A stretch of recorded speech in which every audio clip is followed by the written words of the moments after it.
Alright, welcome back to Solo Leveling, Anime Review, episode number 7.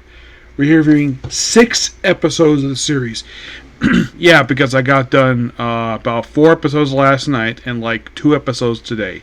So, in episode 16, so the big thing with this episode is that Rico Fajaro's character, who is just, he's gonna basically go a press conference, because he's an actor.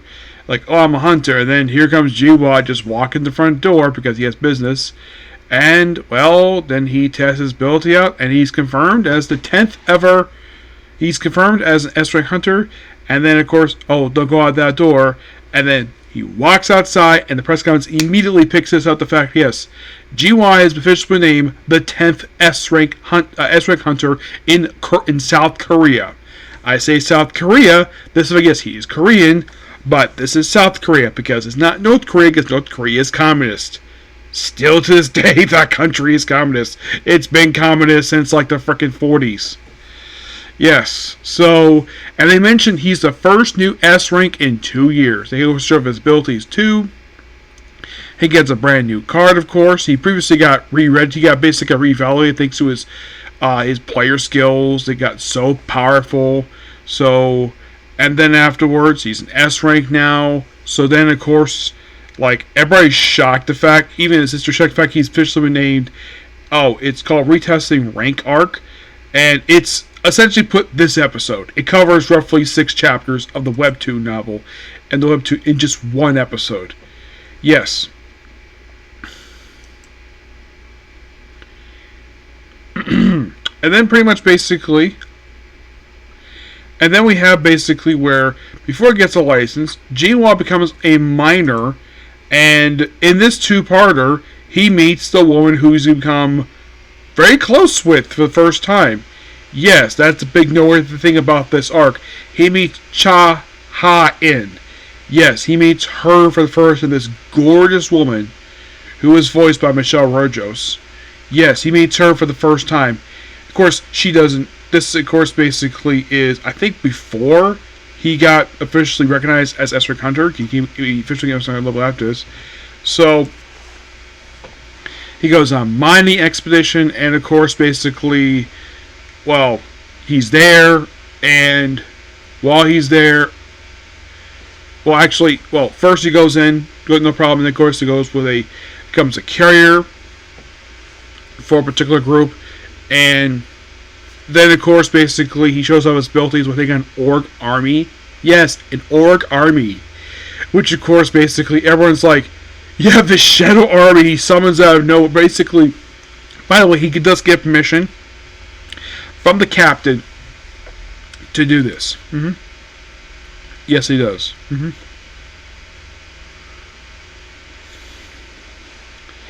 Yeah, and of course, he joins the B team, obviously, and then, of course, basically, he battles all these orcs, this massive thing, which has great music, by the way. Oh my gosh, I love the music for this thing. It's amazing.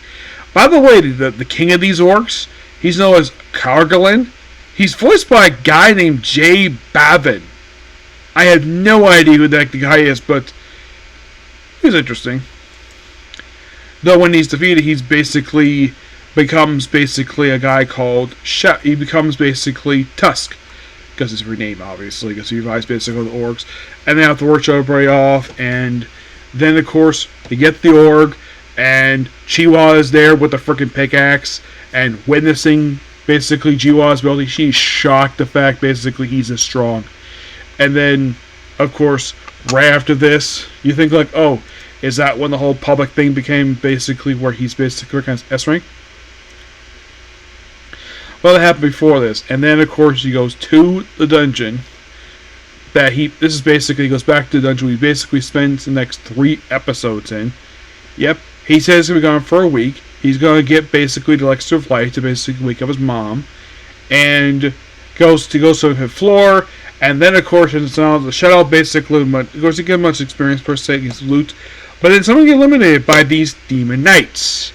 And then basically, several of them, he meets up with the leader, who is a woman, whose name is Estro Radu, who's a gorgeous woman.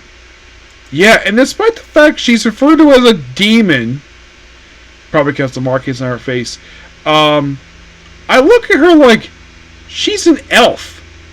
And yet they classified this woman as a demon. I found that to be interesting. And she is voiced by Jade Saxton. Yeah, it just... The thing is with this show is, like, I knew about Lex Lee. I know Alex Lee in the show. I knew about Michelle Reuters. A lot of the other dubcasts, I didn't know they were in the show. Like, Jade Saxton, for example. I did not expect to see her in this show. And there's somebody else I'm going to talk about in a minute. Oh, and the number of series she's been in now. With this particular show, she is now at 39. Yes, which makes her about 4 below Brittany Kowalski, yes. Yeah, and of course he travels with her for a while, meets her father, and of course basically I'll take her with her. And of course father's like, oh, you take her basically as your bride. He has the thinking in his head that, oh, basically he has to take her to basically possibly sleep with her. He's like, no, not that. To be a guide. And of course, she goes with him straight to the top, straight to floor 100, and fights Demon Lord. And it's excellent battle sequence, which he wins. And then he gets the blood, and then of course, she stays in the dungeon. She's not going with him. She stays there, and this dungeon inside this tower, it's like a ruined city. And from what I've read about this place, apparently, according to the lore of Solo Leveling, this is actually an alternate version of South Korea. Yes, an ultimate version because much more like less fiery with Demon Lord gone. And like, oh, and Feast like, no, I had to go back. And then he makes the elixir of life, and then, of course, he gets recognized as S-rank while this is happening. He gets his license. Then he goes to visit his mom in the hospital, who has been in the hospital since like the start of the series.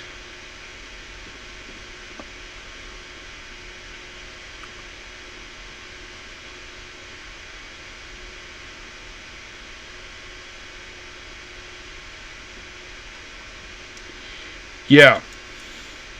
And then right after this, so he makes the elixir in this nice fancy bottle, and then he sits next to his mother's bed, where his mother is there basically in eternal slumber, and then he has her drink it, and then she wakes up. Yes.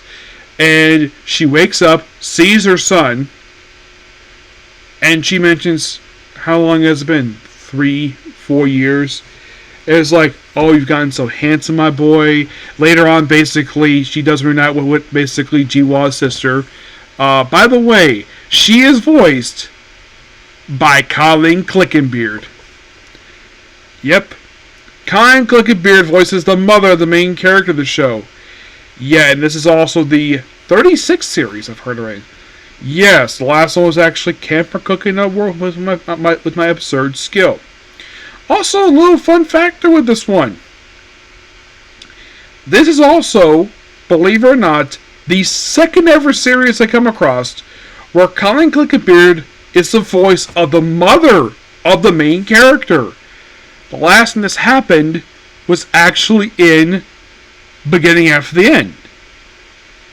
But the third time overall voicing mother of a character, but second time for the main character. The first time was actually in Love Tyrant. I actually mentioned her series to her one time ranter, and she does not remember the show at all, despite the fact she was in it. She's actually the voice of the female lead's mom. Yes. And I even quote a line from the show. She's like, oh, that is a good line read. Well, I quote her line basically said that she was like, this is concern you, monkey. It's like, that's a good line read. Yes, she said that to me. Because I quote something she said in the show. And I get the fact, yeah, she doesn't exactly remember the show because she's been in a ton of shows. So, she probably doesn't have fond memories of that one. Despite the fact, basically, Monica Rio is also in the show and she's voicing the younger sister of the three girls of the show. Yeah. I didn't know much to Monica Rio about this show, surprisingly. Though I have showed her basically when I ran into her last. I did show her how many series I've seen. She was like, oh my god, that's how many series you see in mine? Damn. I even showed her Sarah Weinhoff. She was shocked. Yes, though basically wasn't high as it was now. I think like prior to this past February, I think like the last series I had just saw her in was actually maybe Gale Reception was only about 6 o'clock on time. But since I've seen her in several series, matter of fact, there's actually on the air right now where she's actually in. Oh yeah, definitely. And that's Mercedes Assassin, obviously sees the heroes. And of course, while this is going on, basically there's been also this subplot of the ants with wings where they drive an island near Japan and it killed a lot of people. And it took 12 hunters to take this one ant down. So they basically launched a fourth raid on Jiwa Island. And the plan is to bring in basically all the current active S-rank hunters from Japan and also for Japan and South Korea, plus some A below basically be on coastal duty while the S-rank hunters basically limit the monsters, which not a bad idea to do. And then we meet basically our Japan hunters. Yes. And the Japan hunters are Araka Sesmu, Asatu Kanamino, Goto Rigi, Eppo Azawa, Kani Tabata, Ki, Kenzo Tanaka, Mari Isinda, Manru Hisano, Tatsumi Fujima, and Renji Tsukamoto. Some of these names I actually, you'd probably think like, really? You would pronounce some of these names, no problem. Well, because I've actually heard some of these names before, like in the case of Fujima. Yes, as a matter of fact, there's a well-known Japanese wrestler. I don't know if he's still alive or not. He was actually, I think, like the first Japanese inductee into WWE Hall of Fame before they inducted like the Great Muta and Jushin Liger. He was the guy who defeated he was one of the people who defeated Ric Flair to end one of his 16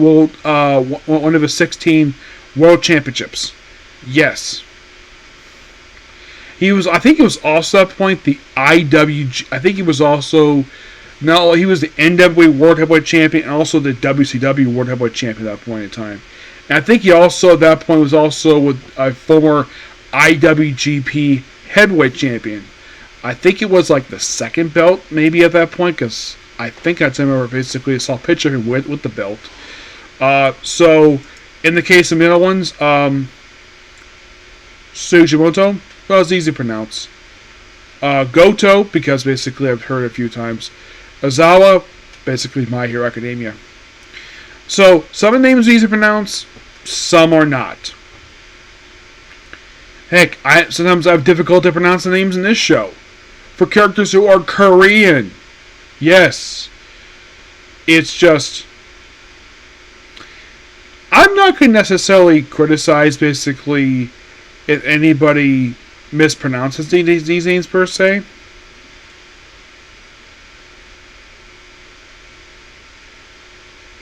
So, basically, we have 4 of the S-Ring Hunters, which include Beak Ma Dawak, which actually he makes his debut in episode 21. He is voiced by Brent Mookie. Don't know who this guy is. So I have honestly no idea who he is.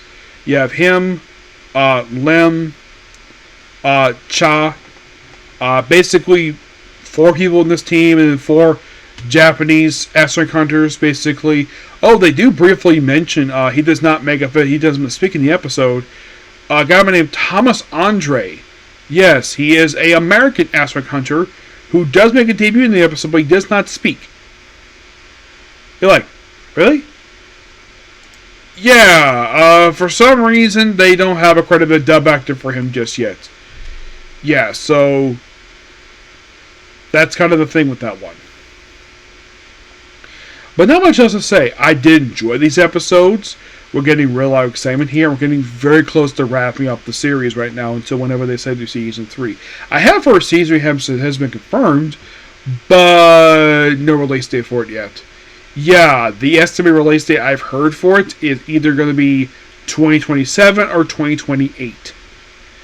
Because I heard something possibly the Olympics are basically interfering with it. I'm not really sure, but that's the latest I've heard, but that's kind of how it is. Okay, so that's pretty much it particular video. Please be sure to like, comment, subscribe, turn notifications. Next up, I was hoping to do a stream basically about a half hour ago, but that didn't happen. So next up, Camp for Cooking the World with my absurd skill. Okay, next video. Bye.